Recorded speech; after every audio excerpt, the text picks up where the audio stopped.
Tuntun TV. कौवा और कबूतर। एक छोटा सा जंगल था। उस जंगल में एक कौवा रहती थी जिसका नाम था कौड़िला।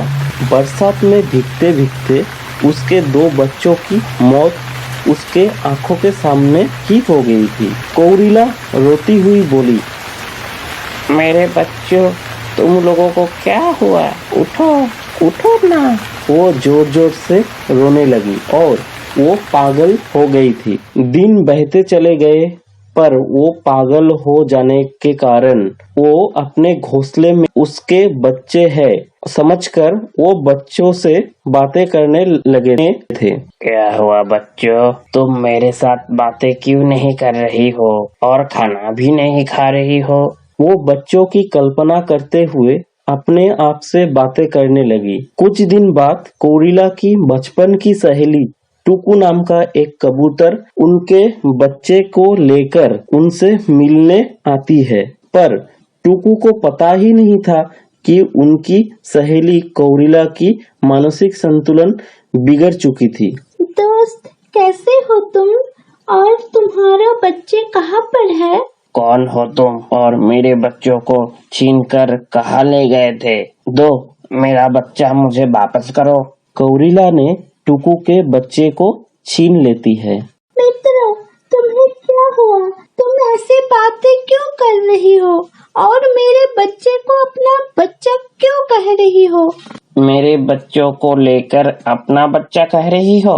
जाओ यहाँ से तुम। ये कहकर अपने चोंच से टुकू को भगाने लगी।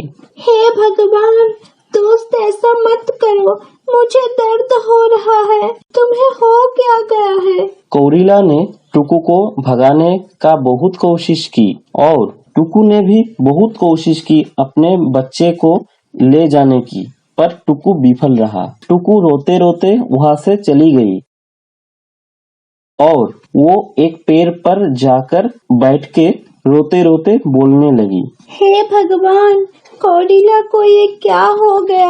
वो क्यों मेरे बच्चे को छीनकर अपना बच्चा बोल रही है?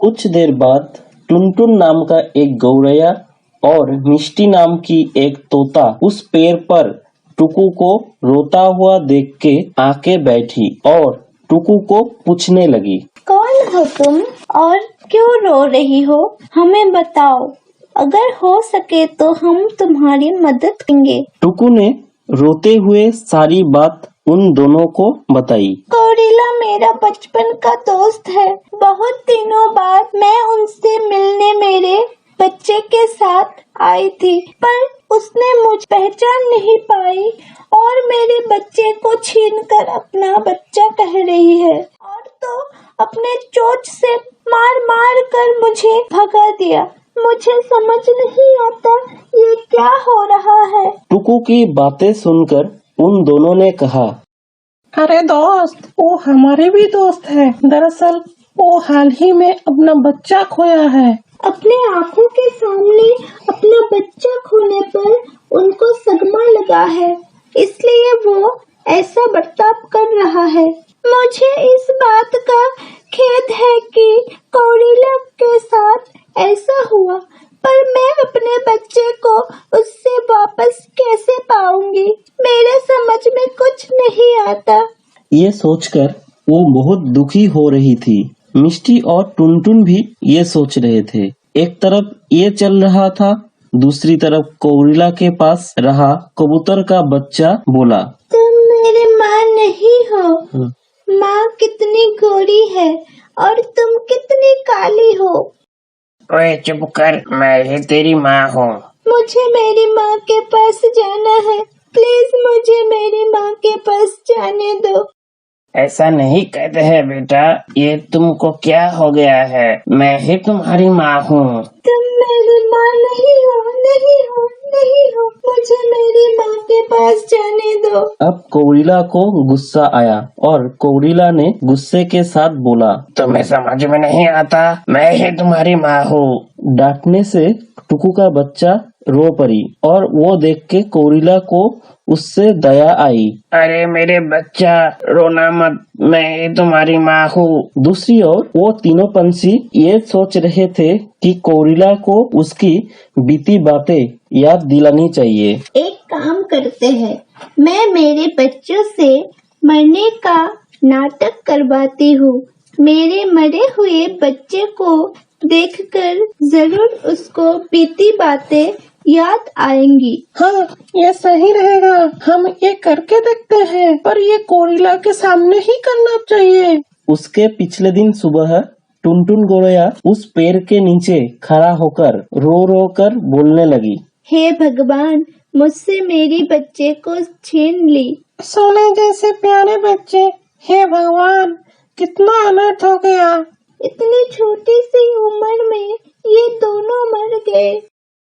इन दोनों की रोने की आवाज सुनकर कोरिला भी वहाँ चली आई और उन नन्हों को देखकर बहुत दुखी हुई। वहाँ खड़े सब रो रहे थे। इन बच्चों को मरा हुआ देखकर कोरिला को अपने बच्चों की याद आई। उन बच्चों को देखकर कोरिला बोली, हाय, मेरे बच्चे भी मुझे छोड़कर चले गए। मेरे बच्चे। उसकी अपनी पिछली बातें याद आने लगी थी। मेरे बच्चे तो बहुत पहले ही मर चुके हैं। टुनटुन, तुम चुप हो जाओ। लगता है भगवान अपनी किस्मत में बच्चे नहीं दिए। ऐसा कहकर कोरिला टुनटुन को सांत्वना देने लगी। तब टुनटुन गोरैया के दोनों बच्चे उठ खड़े हुए, जिन्हें देखकर कोरिला चौंक गई। भगवान का लाख लाख शुक्र है कि तुम्हें बीती बातें याद आ गई। ये कहकर उसको सारी बातें याद दिलाते हैं कोरिला टुकू के पास गई। दोस्त, मुझे माफ कर दो। मैंने तुम्हारे साथ बहुत गलत किया। तुम सबने मुझे ठीक करने में, मुझे पहले जैसा बनाने में मदद की। मैं तुम सबकी आभारी हूँ। मैं तुम सबसे माफी भी मांगता हूँ। कोरिला ने सबसे माफी मांगी। कोरिला फिर से पहले जैसे हो गई। ये जान के सभी खुश हो गए। टुकू कबूतर को अपना बच्चा वापस मिल गई। उसके बाद सब लोग अपने अपने रास्ते चले गए। दोस्तों, आपको हमारी ये कहानी कैसी लगी? अच्छा लगे तो लाइक, कमेंट और शेयर कर देना और हमारे चैनल को सब्सक्राइब करना मत भूलिएगा और साइड का बेल आइकन भी दबा दीजिएगा। आज के लिए इतना ही। चलते हैं, बाय।